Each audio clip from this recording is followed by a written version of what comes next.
Mesdames et messieurs, bonjour. Soyez les bienvenus pour cette émission exceptionnelle proposée comme chaque année par les 7 producteurs des émissions religieuses du dimanche matin sur France 2. Aujourd'hui, votre matinée ne forme au fond qu'un seul programme, un espace interreligieux. À la fois chance pour notre pays, mais aussi source de tension, la laïcité à la française garantit pourtant à tous la liberté de croire ou de ne pas croire. Laïcité, je t'aime, moi non plus, c'est le thème de notre matinée interreligieuse. Et pour évoquer ce thème, 4 représentants des confessions qui composent votre matinale et 2 élus qui se succéderont sur ce plateau vont dialoguer ensemble. Et d'avance, eh bien, je vous remercie, messieurs, d'avoir accepté d'être ici ce matin de si bonne heure, à commencer par vous, Éric Vincent. Éric Vincent, vous êtes enseignant, chercheur, journaliste, un spécialiste de la laïcité et du fait religieux que vous enseignez à l'Institut catholique de Paris ainsi qu'à Sciences Po. Et donc, vous représenterez ici ce matin la tradition bouddhiste. À côté de vous, le professeur Sadek Beloussif. Bonjour, professeur. Donc, vous êtes professeur de médecine, chef de service à l'hôpital Avicenne de Bobigny, en Seine-Saint-Denis, dans la région parisienne. Et vous allez ce matin représenter pour nous l'islam. À vos côtés, Michael Journeau. Bonjour. Donc, vous êtes aumônier général des hôpitaux de Paris-Île-de-France. Vous êtes rabbin d'une communauté dans le 15e arrondissement de Paris qui s'appelle Chasseloup-Laubat. Vous êtes aussi secrétaire général des rabbins français.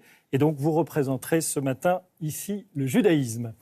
Jean-François Colosimo, bonjour. Vous êtes historien, théologien, éditeur aussi. Et alors, vous avez une lourde charge puisque vous allez représenter ce matin les 4 programmes chrétiens de la matinale de France 2, à savoir les chrétiens orientaux, les orthodoxes, les protestants et les catholiques latins. Et puis, originalité, nouveauté dans notre émission, la présence d'un politique, de 2 politiques d'ailleurs qui vont se succéder. Gilles Legendre, bonjour. Bonjour. Vous êtes le député de Paris, président du groupe La République En Marche à l'Assemblée nationale. Et vous êtes membre d'un groupe parlementaire qui s'intitule République et religion. Voilà. Que se cache-t-il derrière le mot de laïcité? Quelle histoire? Quels enjeux? Eh bien, Christelle Ploquin nous rappelle le contexte du vote de la loi de 1905.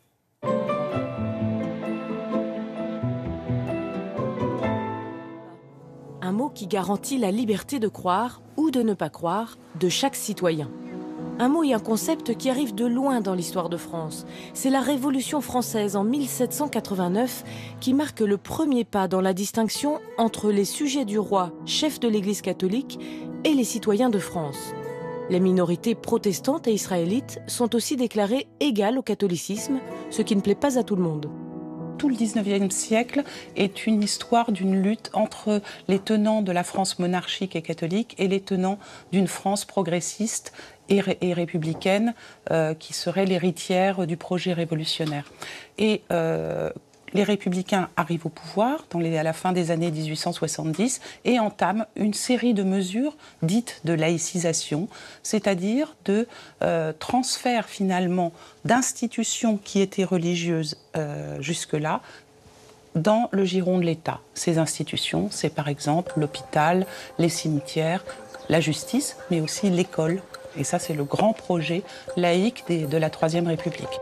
Et c'est le 9 décembre 1905 que la célèbre loi sur la séparation des églises et de l'État est votée. Elle n'en est pas pour autant une loi d'indifférence de l'État vis-à-vis des religions. Bien au contraire. La laïcité, c'est un principe politique. Elle repose sur 3 piliers. Premier pilier, la liberté. C'est donc la liberté de conscience. Ça veut dire liberté de croire ou de ne pas croire. Liberté de changer de religion. Liberté de pratiquer sa religion, ce qu'on appelle la liberté de culte. Le deuxième pilier, c'est la neutralité de l'État. La République ne reconnaît, ne salarie ni ne subventionne aucun culte. Il n'y a pas de religion d'État, il n'y a pas de religion officielle. C'est une garantie qu'on est traité à égalité. Vous n'avez pas besoin d'être du bon parti, du bon syndicat, de la bonne religion. Et puis le troisième pilier qu'on oublie souvent, c'est la fraternité, qui est la citoyenneté. Nous sommes d'abord toutes et tous, femmes et hommes, des citoyennes et des citoyens à égalité de droits et de devoirs. Les principes de la loi sont posés, avec des équilibres parfois subtils. Exemple, pour rester neutre, l'État ne finance aucun culte. Mais en tant que garant de la pratique des religions, il doit salarier les aumôniers des lieux fermés qui lui appartiennent, comme les hôpitaux, les casernes, les internats. Des équilibres et des principes qui, en 1905, ont bien du mal à entrer en application, notamment parce que le Vatican condamne alors vigoureusement la loi. Elle a divisé la société pendant une dizaine d'années environ. Et les choses se sont apaisées un petit peu de manière fortuite à cause de la Première Guerre mondiale. Tous les citoyens français, hommes, qui ont été mobilisés, se sont côtoyés dans les tranchées, dans des conditions extrêmement difficiles. Et que ce soit les prêtres, les pasteurs, les rabbins, ils étaient là et les personnes ont pu se rendre compte que c'était des citoyens qui faisaient leur devoir patriotique comme les autres. Et donc c'est ce qu'on a appelé l'union sacrée. On essaye de mettre derrière nous les querelles pour pouvoir gagner cette guerre. Elle a fait se rencontrer des gens qui ne se connaissaient pas. Et elle a permis une sorte de banalisation de cette laïcité de l'État, peut-être une réconciliation nationale sur ces sujets. La Première Guerre marque donc un tournant dans cette querelle vieille de 2 siècles. Le sujet s'apaise, y compris pendant la Seconde Guerre mondiale, et le concept de séparation des églises et de l'État est repris dans la Constitution de la Ve République en 1958. Le sujet disparaît du débat public, pour ne réapparaître qu'en 1989 avec la première affaire dite du voile, qui oblige tout à coup le pays à se poser une nouvelle question. Fatima et Leïla ne sont pas exclues du collège Georges Havez, mais l'accès leur en est refusé tant qu'elles porteront le foulard pendant les cours. En 2004, une loi interdit le port des signes religieux à l'école. C'est le premier exemple d'un ajustement de la loi de 1905, tout en conservant ses grands principes. Nouvel exemple d'ajustement nécessaire en 2014, avec l'apparition de prières dans la rue. Les musulmans attirent l'attention sur le fait qu'ils n'ont pas assez de lieux pour prier. La loi est pourtant très claire, c'est l'État le garant du libre exercice de la religion. Il manque donc à son devoir. Mais la loi lui interdit aussi de financer les lieux de culte. Comment trouver une solution entre ces injonctions contradictoires ? Il y a un retard historique du côté du culte musulman, il y a aussi un certain retard du côté des évangéliques, qui est la religion peut-être la plus en croissance. Et donc le problème se pose, comment faire ? En gros, il y a 3 solutions, 2 très mauvaises et une qui est la moins mauvaise. Les très mauvaises, c'est celle de ceux qui disent, par une conception un peu rigide de la laïcité et contraire à l'esprit, tant pis qu'ils se débrouillent, on ne va pas s'en occuper. Que ce soit des musulmans, des catholiques, c'est leur problème, c'est pas à l'État de s'en occuper. Oui, sauf que ça ne résout pas le problème. La deuxième solution, qui est une solution dite libérale, oui, bon, il y a un problème pour les musulmans, il faut quand même qu'on fasse quelque chose. Sauf qu'on est à égalité, on ne peut pas faire une disposition pour les musulmans et pas pour les évangéliques et pas pour les catholiques. Donc on a inventé au fil du temps un système que je qualifierais de bricolé, qui n'est pas satisfaisant du point de vue de la grande logique cartésienne qui en général nous anime, qui consiste à dire, premièrement, un maire peut accorder un bail, ce qu'on appelle un bail amphithéotique, qui peut aller jusqu'à 99 ans pour la construction d'un lieu de culte. C'est parfaitement permis. C'est à la discrétion du maire, mais c'est permis. Deuxièmement, la commune peut garantir des emprunts dans un certain nombre de cas, ce qui n'est pas négligeable. Et troisièmement, elle peut financer les parties culturelles d'un lieu cultuel. Exemple, un lieu cultuel, ce soit une église, une mosquée, un temple protestant, où vous avez une librairie où vous trouvez toutes sortes d'ouvrages. La librairie peut être considérée comme d'intérêt général culturel. Alors c'est bricolé, mais ça marche. Ces dernières années, les sujets nécessitant de petits ajustements à la marge de la loi ne manquent pas. Lieux de culte décents, tenue des fonctionnaires, menus à la cantine, crèches de Noël dans les villes, statut des parents accompagnateurs de sorties scolaires. Dans son dernier rapport en juin, l'Observatoire de la laïcité note que dans la très grande majorité, ces cas particuliers sont réglés grâce aux meilleurs outils qui soient, le dialogue et le bon sens. C'est une belle loi. Les principes qu'elle exprime sont de beaux principes qui sont tout à fait congruents avec les principes des droits de l'homme. Donc, à mon avis, il ne faut pas changer ce libéralisme de la loi. La laïcité se porte bien dans le sens où de plus en plus d'hommes, de femmes, de citoyens, d'institutions partagent les valeurs de la laïcité, partagent les principes et savent bien les appliquer.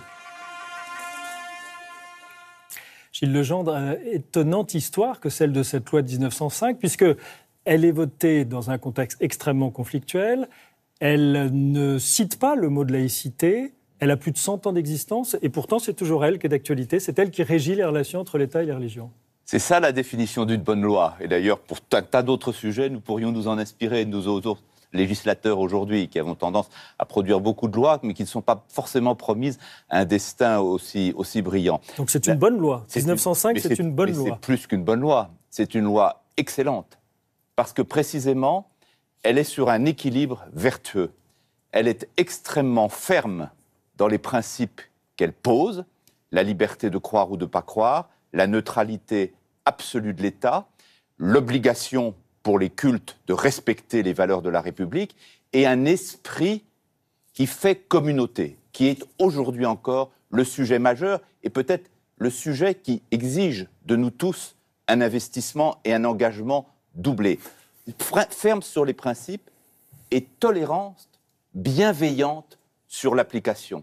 Et c'est ça qui est intéressant. Quand on regarde les débats qui ont donné lieu à la loi, qui ont été extrêmement durs, extrêmement violents, on en est néanmoins surpris par le fait que précisément cette tolérance, ce libéralisme au sens fort du terme, inspire ces débats et qui donne aujourd'hui une couleur particulière. Les laïcards, comme on les appelait à l'époque, qui sont, on le disait aussi quand même, des bouffeurs de curés, comme on disait aussi à l'époque, défendent une très grande tolérance, une très grande bienveillance. Je prends l'exemple qui a été rappelé dans une tribune du Monde récemment, concernant les soutanes, qui à l'époque était évidemment l'habit ecclésiastique de la totalité des clercs de religion catholique.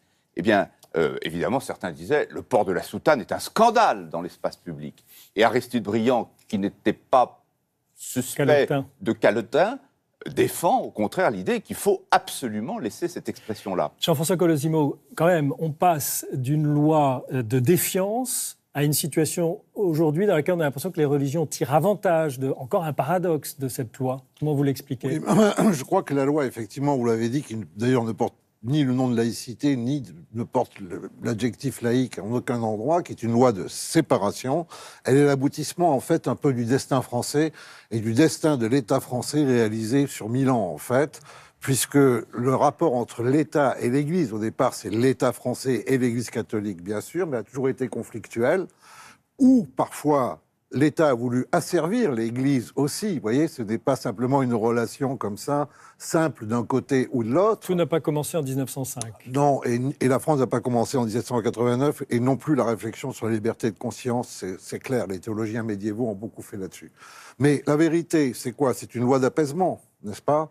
Pourquoi ? Parce qu'on a à ce moment-là, effectivement, ce qu'on appelle la guerre des deux France. Mais depuis 1789, de la même manière que ça a été le cas lors des guerres de religion, au moment de la Renaissance et de la Réforme, de la même manière que Louis XIV a pu éradiquer le jansénisme, qui était un mouvement catholique, pour le coup, et là, on n'est plus chez les protestants, de la même manière que Robespierre a créé le culte de l'être suprême, de la même manière, la Troisième République, elle a aussi son culte. D'ailleurs, c'est un culte assez décalqué, le catéchisme républicain. Un clergé, c'est les hussards noirs de la République qui partent évangéliser dans les campagnes. On a un lieu de culte, le Panthéon, et on a même des reliques, le cœur embaumé de Gambetta qui est transféré donc là, à ce moment-là, on a un peu un affrontement entre deux religiosités, mais une d'entre elles se veut positiviste. Pour aller très vite, c'est une loi d'apaisement, mais aussi c'est une loi de dénouement, de délivrance. En fait, à partir de ce moment-là, c'est clair. Il y a eu des tensions perpétuelles. On est dans un cadre très violent. Il y a les expulsions des congrégations, il y a les inventaires des églises, il y a des morts à ce moment-là. Il y a des morts, oui. Hein ? Donc, à ce moment-là, tout simplement, l'État cesse de se rêver Église et l'Église cesse de se rêver État, et on a une liberté réciproque. C'est ça, la réciprocité, c'est ça la force de 1905. Éric Vincent, on n'est pas loin de canoniser la loi de 1905. Alors, à votre tour, dites-nous ce que vous en pensez. Est-ce que vraiment il y a un consensus de tous les cultes aujourd'hui autour de cette loi ? De tous les cultes, oui. Je dirais même de la majorité des Français. Il y a quand même une espèce d'unanimité du côté de toutes les forces constituées, syndicales, partisanes, les cultes, bien sûr, sur la valeur de la loi de 1905. Néanmoins, il y a aussi quand même cette question d'un système bricolé, comme le rappelait Jean-Louis Bianco très pertinemment dans le sujet qui nous a été passé. Donc, il y a aussi une question d'évolution de la société française. La société française a beaucoup changé depuis 1905. La France, qui était un pays très majoritairement catholique depuis 1500 ans, là aussi, si on prend la profondeur historique, est devenue au XXe siècle l'un des pays où il y a le plus de bouddhistes en Europe, le pays où il y a le plus de musulmans en part relative de la population, un pays où il y a beaucoup de juifs, beaucoup de protestants, beaucoup d'athées agnostiques. et encore une majorité probablement de catholiques. Donc on a une diversité tout à fait remarquable qui n'existait pas en 1905 et qui pose peut-être de nouvelles questions. Alors c'est ce qu'on verra au cours de cette émission plus en détail. Michael Journeau, on dit neutralité de l'État, puis en même temps on s'aperçoit qu'il finance pas mal d'édifices cultuels, puisque ceux qui ont été construits avant le vote de cette loi sont devenus propriété de l'État ou des communes. Et du coup, on se retrouve avec un État qui finance beaucoup les différentes aumôneries. Notamment, mais les édifices cultuels, c'est probablement une des charges les plus importantes. Qu'est-ce que ça vous inspire, ça ? Écoutez, cela nous montre la grandeur et la générosité de la France, de la République et de la loi de la laïcité. C'est-à-dire que ce n'est pas la négation des religions. L'État, le gouvernement, la République et la loi de la laïcité n'est pas en guerre contre les religions. Elle est neutre. Et ce qui permet à l'ensemble des cultes de coexister ensemble, de vivre ensemble. Et moi, pour moi, la laïcité, c'est quelque chose de fondamental. Et la grande fierté qui m'anime, c'est d'être français et d'être juif. Dans le sens où la laïcité, c'est ce qui permet la liberté de conscience. Cela va peut-être vous étonner, mais dans le judaïsme, les textes de la tradition nous enseignent que tout vient de Dieu à l'exception de la croyance en Dieu.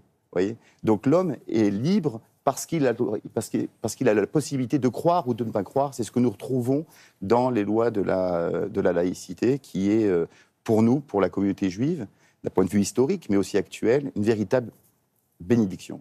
Alors, Sadek Belousif, on a entendu Jean-Louis Bianco qui a parlé d'un retard singulier concernant l'islam. Alors, qu'est-ce que vous dites du point de vue de la construction des mosquées ? Quelles sont vos attentes vis-à-vis de l'État ? Puisque manifestement, il y a de ce point de vue-là encore des carences sur le territoire national. D'abord, rappeler la très grande beauté de cette loi, et qui fédère et qui permet d'être apaisé et de vivre ensemble de manière apaisée. Parce que c'est vrai que l'État, lui, est laïque, alors que la société n'est pas laïque. Et c'est heureux. Que serait la France sans ses juifs, sans ses catholiques, sans ses protestants, sans ses bouddhistes, sans ses athées et sans ses musulmans. Moi, j'aime beaucoup cette phrase de Proudhon et qui disait « Ce ne sont pas les hommes qui gouvernent les sociétés, ce sont les principes ». Et là, on a un principe qui est unanime et qui fait de l'apaisement et qui met en paix chacun. Dans votre petit reportage, Madame Zuber parle bien de la laïcisation, ce qui fait que la sphère de l'État, de la République et la sphère du religieux sont différentes. Monsieur Bianco, en dessous, rajoute une phase sur la sécularisation. Et la sécularisation, ça veut dire en fait que la société ne passe pas sous les fourches codines de l'Église. C'est vrai pour l'islam, mais c'est vrai pour toutes les autres religions.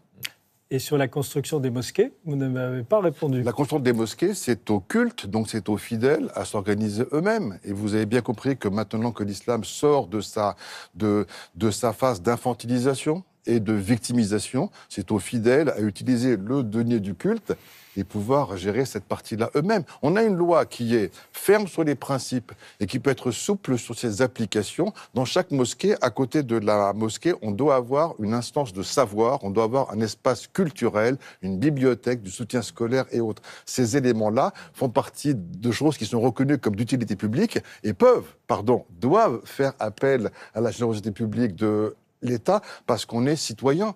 On confond trop souvent la dimension d'assimilation ou de communauté. Il y a une seule communauté, c'est la communauté nationale, et la seule assimilation qui soit, c'est celle de tous les citoyens.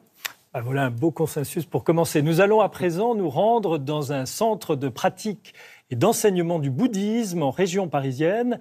Et comme vous allez le voir, on y cultive une laïcité sereine, la sérénité au cœur de la laïcité. C'est un reportage signé Sandrine Colombo.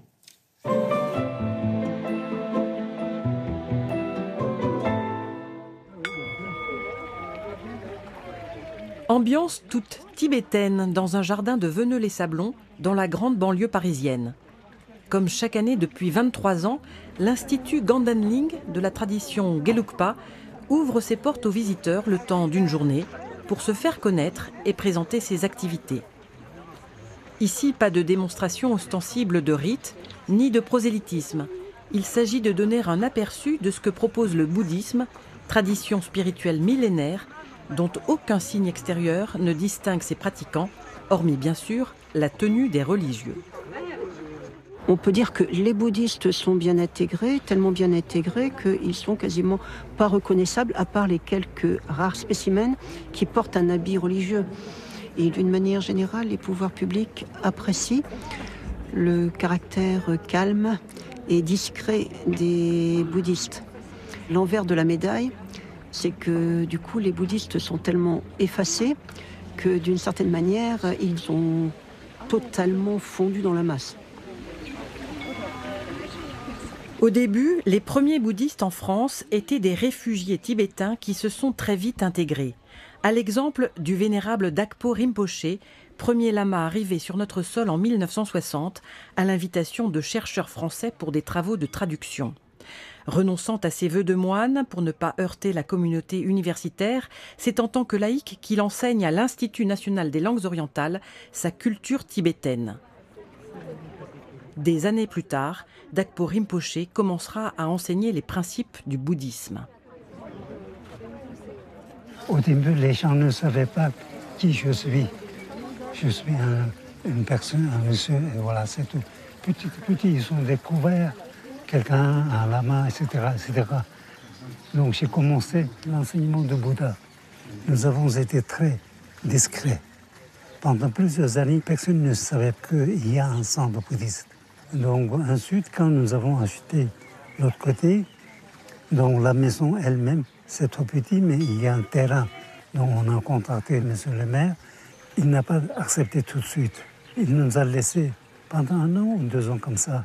En réalité, il examine, je crois, il nous examinait comment nous nous comportons ici. Après, il nous a donné des conseils. Vous pouvez construire, mais l'extérieurement, ne faites pas comme une maison tibétaine.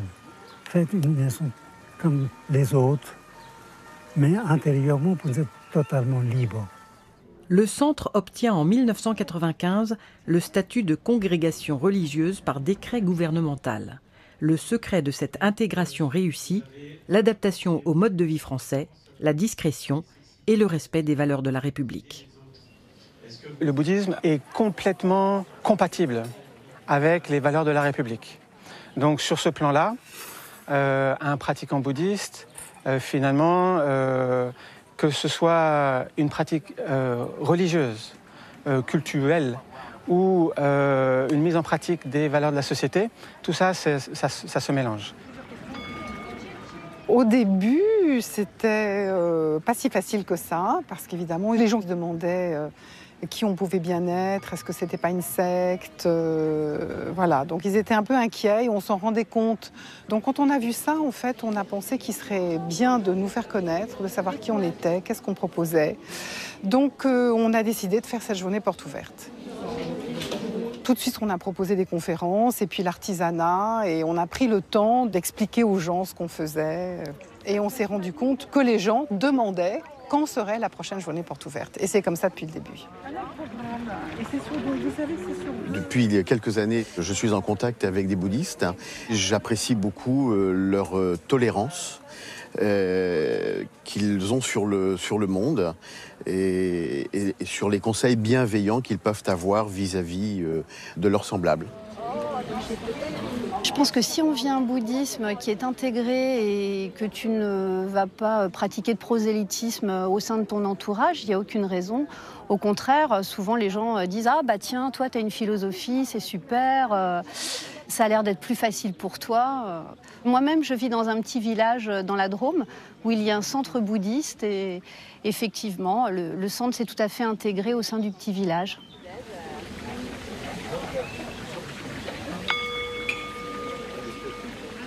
En France, plus d'une centaine de centres, de monastères et de congrégations bouddhistes sont implantés sur tout le territoire.